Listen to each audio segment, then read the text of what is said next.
Alam niyo bang walang ideya sa metallurgical engineering noong una ang ating balik scientist na si Dr. Ryan Banal? Nang magkaroon siya ng oportunidad na mabigyan ng scholarship mula sa kanilang probinsya, nakipagsapalaran siya sa Metro Manila para mag-aral nito. Actually, that time, wala talaga akong idea kung ano yung metallurgical engineering. Basta na mayroong magsusupport financially sa akin. So, pero doon ko lang nalaman, of course, nag-aral na ako sa UP, kung ano yung what is metallurgical all about. So, doon ko na-appreciate na we really need this kind of subject or yung science field kasi ito yung isang kurso na magpapropel sa atin into industrialization kasi diba, we study from the name itself, metallurgical, we study metals.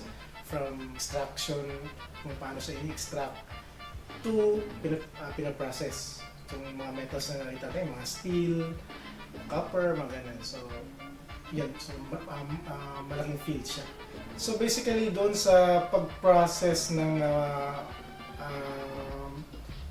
minerals. So, for example, meron kaming, pag nakikita kang isang lugar na maraming minerals, so doon namin siya in-explore. So, maraming field kasi so meron siyang related sa mining. So, kung gusto mo mag-extract ng mga minerals, for example, copper or gold. So, meron din field sa metallurgy na you are into like related siya sa semiconductor, yung magpa-process ng metals, kung paano siya ginagamit sa mga semiconductor components or sa related sa semiconductor industry natin. Kinalaunan, natuto niya itong mahalin at mas lalo pa siyang naengganyo na pag-aralan at kuhanin ito bilang master sa Japan. That was 2001, graduate ako sa UP. Tapos at that time, medyo down yung mining industry kasi that time maraming opposition from churches na against mining. So ako bilang isang metallurgical engineering graduate, so wala akong pagtatrabahuan or medyo limited yung namin, yung options namin. Although meron naman sa semiconductor industry, actually most ng aking mga classmates, they were into semiconductor industry. So that time sabi ko, habang wala pa ako, kasi ngayong, as a background na pala, sabihin ko na yung nagpaaral sa akin, so nakatapos ako ng aking kurso na metallurgical engineering. Pero pagkatapos ko ng kurso ko, yung company na nagpaaral sa akin, they closed the company. So kasi isa siyang Australian. So nawalan ako ng opportunity. Supposed to be sa probinsya yun sa lugar namin. So ay sabi ko, sa isang option, sige sabi ko mag-aral na lang muna siguro ako. Tapos naisipan ko na mag-aral ako sa Japan kasi unang-una, alam naman natin na yung technology, they're advanced in technology. So yun talaga yung isang nag-trigger sa akin na to study Japan. Hindi niya pinalagpas ang pagkakataon at sumubok siyang maging researcher. Dito niya nakilala ang iba't ibang estudyante na hilig din ang metal engineering, lalo na ang electronics. Dito na rin ginugol ni Dr. Ryan Banal ang halos 2 dekada ng kanyang buhay sa bansang Japan. Hanggang sa magkatrabaho siya sa Sumitomo Electric Industries. Ngayon, nababalik siya bilang isang scientist sa Pilipinas. Dala niya ang kanyang mga natutunan at baong aral para ibahagi sa mga future scientist ng bansa. siguro it's time na rin for me na to come back sa Philippines and share my expertise, my knowledge to the students or kung sino man. Kasi I've been away for more than 15 years na rin, you know. So siguro mga halos hindi naman kalahati na akin, almost one half ng ating life na spend ko na sa Japan. So it's time to come back and help our country. It's a short term, hindi ko talaga ma-expect na I will have this, yung result talaga kung magawa ng in terms of gagawa ng research. Kasi it's really, 3 months is very short, you know, kasi ba research, alam naman natin na even starting to make, put up a lab, it takes like months or even years, di ba? So, pero what I was doing was ini-introduce ko yung concept ng aking field. Kasi parang pag nag-lecture ako sa mga universities, hindi nila alam yan na although ina-apply na or ginagamit nila yung technology, hindi lang nila alam kung ano yung, bakit, sino ang gumawa nun, sino ang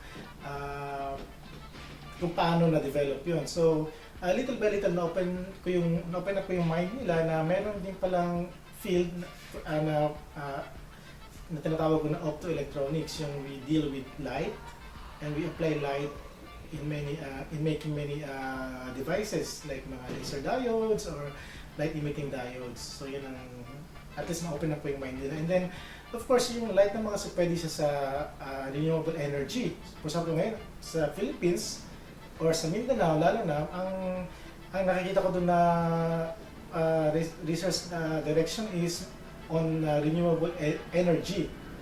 No, so yun yung mga solar cell, yun, so mga efficient energy devices, mga ganun. So yun ang at least na-open up sana na ito yung sources nun, ito yung paano siya ginagawa, kasi sa atin kasi mostly applied. For example, they apply the solar panel but they don't really know kung paano siya ginawa, anong source material nun. So yun, na-open up kasi na ito yung source nun, ito siyang ginawa, ito yung mga challenges, paano yan nagawa, na na-apply na, nakikita na natin yun. Yeah. Actually, that one is, gawa yan na, or a proposal iyan ng Ateneo de Davao University, which is one of my host institutions. No? Si Sir Randall Espina, siya yung actually dean ng College of Engineering and Architecture. Siya yung head niyan, na was a project. Actually, nakakuha sila ng funding from DOST. Ang microgrid na yan actually it's a community-based project. So doon sa Mindanao, tatawag na Compostela Valley, meron isang community doon, siguro it's around mga 80 families na nasa malayong lugar, nasa bundok, na wala talagang electricity. So ngayon yung ang pinopose nila was to put up a solar, shall we say, a source of electricity. So mayroong solar farm. A solar farm sila na pinopose na yun ang mag-provide ng electricity sa kanila. Sa kanila man yan, actually, gusto rin nila na magkaroon sila ng livelihood through the solar farm para naman meron silang pera na para sa maintenance ng solar farm na ma-enjoy nila, hindi lamang ma-enjoy nila yung free electricity, but at the same time, with the use of the electricity, meron silang livelihood na makukuha para mas matustusan nila yung kanilang yung microgrid project na yan. Actually, kasi nga yung field ko is para for them it's new, no? Kasi di ba, sad to say na yung mga estudyante natin, they are, tawag natin, yung learning nila is through book lang. Alam naman yung book naman, hindi naman siya update. Yung mga theory andoon, pero yung mga, siguro yung mga new technologies, minsan hindi na-explain naman masyado. So for them, sometimes, yung in-introduce kong yung mga devices, for them is very new. So minsan may iba nasa shock or hindi pa nila magagrasp. Pero may iba din naman na very attentive. Like for example, sa isang university sa Cagayan de Oro, yung USTP, so, tatakot ako, sabi ko, every time na mag-contact ako ng lecture, sabi ko, maintindihan kaya nila yung aking lecture. No? I have to make it in a way na very simple, madali maintindihan. Pero after my talk, ang dami nilang questions. Siguro umabot ng isang kalahating oras yung tanong hanggang sa napaos na lang ako. Naubusan na ako kasi nga, they were very attentive. They were very, yung discussion namin was very alive. So, natuwa naman ako. Pero hindi naman din pareho sa iba-ibang, kasi nga yung host ko ay tatlo. I have MSU IIT, Ateneo de Davao, Ateneo Jensen, tapos may mga in-invite ako ng mga universities, yung USTP. So iba naman sila, pero generally naman, natuwa naman ako kasi meron din naman, may nagtatanong naman after my talk. So that means at least may nakaka-appreciate, saka may nakaka-intelligent. Pinaghahandaan niya ang pagsisilbi sa bayan ng long term sa pamamagitan ng pagtuturo at pagkakaroon ng research tungkol sa renewable energy sa Pilipinas. I hope din, sabi ko kasi every time na bibigyan ako ng lecture, pinapakita ko yung some pictures na nasa Japan ako. Sabi ko sa kanila na if you really want to become a scientist, so do not be basta kayo dahil wala kayong pera, gano'n. Sabi ko, maraming paraan, may mga scholarships, maraming nag-o-offer. Sabi ko, just go sa dream niyo kung gusto niyo mag-ano. Sabi ko, yun yan, yung mga gano'n na sana nakatulong yun na sa kanila hindi sila ma-stop kung wala silang pera. Yung mga gano'ng experience ko na sinirapasan, sana makakatulong din yun na ma-motivate sila in the future. Kasi sila yung mga future natin, sabi nga, pag-asa ng bayan. May plano ako na kinoconsider ko yung magbabalik sa Pilipinas for good.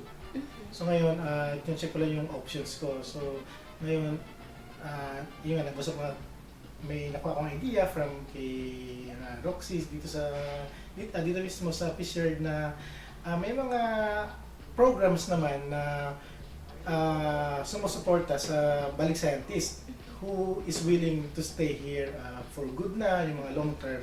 So kaya natuwa ko, sabi ko, ganun pala. So parang natuwa ko na hindi lang ako na uwi ng Pilipinas na parang ano bang maging options ko, no? Pero ngayon, parang nakita ko, okay, meron pala ako mga options, which are very good, Sabi ko, sana, ayun. So at least ngayon, meron na, parang na-boost na yung ko na, okay, I can apply for this, and I have the government to support me, to share my knowledge to, for example, if I want to teach in a university or to the students. Based on my experience, ang pagiging scientist ay hindi siya madaling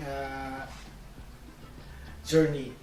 Merong, for example, sa research mo, kasi ang talaga niyan is you really have, for example, if you really want to become a scientist, you really have to do research. So ang pag-aaral kasi, pag-research, hindi siya madali. So may time talaga na madidepress ka dahil yung in-expect ng result, hindi siya mangyayari. May madadown ka talaga. Sabi parang, ano ba itong ginagawa ko? Walang pag-asa, parang walang patutunguhan, parang gano'n. So, ang gawin? Well, just have hope, If you're Christian, so just have faith in God, that the Lord will help you, na at the end of the day, tutulungan ka niya na siya din yung maging hope mo.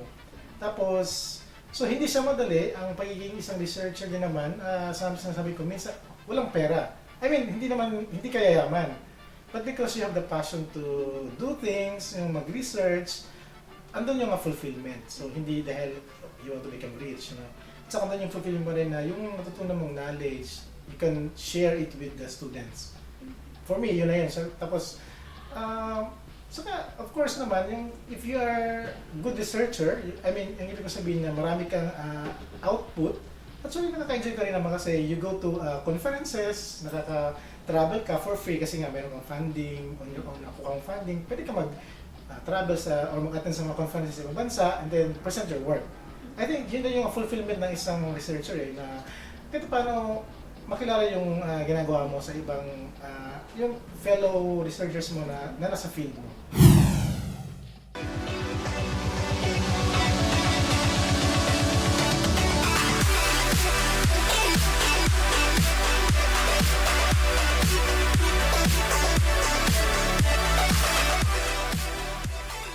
DOSTv would like to thank Filipino Creazione de Mano Incorporated. Visit their showroom at ground floor lobby, PSMBFI Building, 318 Santolan Road, West Crames, San Juan City.